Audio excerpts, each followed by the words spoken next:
During the height of the American Civil War, a young woman named Elena, the daughter of a wealthy plantation owner, found herself caught behind enemy lines during a violent skirmish. Seeking safety from the chaos, she stumbled into a small, quiet church where she found a young seminary student named Thomas, deeply engrossed in his scriptures. Elena stood silently for a moment before approaching him. Thomas, a man of deep faith, was startled to see a young woman alone in the church late at night, and initially asked her to leave to maintain the sanctity of the house of God.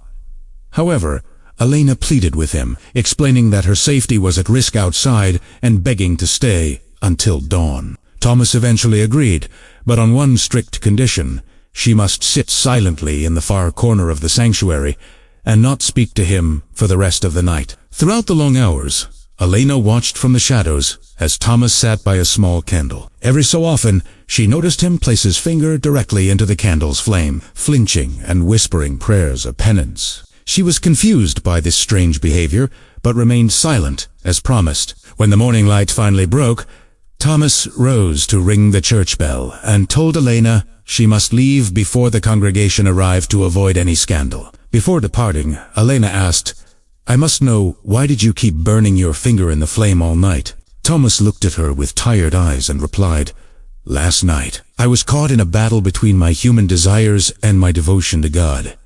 Every time a dark thought entered my mind, I put my finger in the fire to remind myself of the eternal weight of my soul. I realized that if I could not withstand the heat of a tiny candle for even a second, I could never endure the spiritual separation from God that comes with sin." Years passed, and Elena returned to her life of wealth. Many wealthy and powerful suitors came to ask for her hand in marriage, but she rejected them all. Her parents were deeply concerned, until she finally confessed that the only man she would ever marry was the humble student she met that night in the church. In the end, because he had mastered his spirit for one night, that poor student ended up living in a manor. It serves as a reminder that if we can remain faithful to our principles during life's short trials, the rewards waiting for us in the halls of eternity will be beyond measure.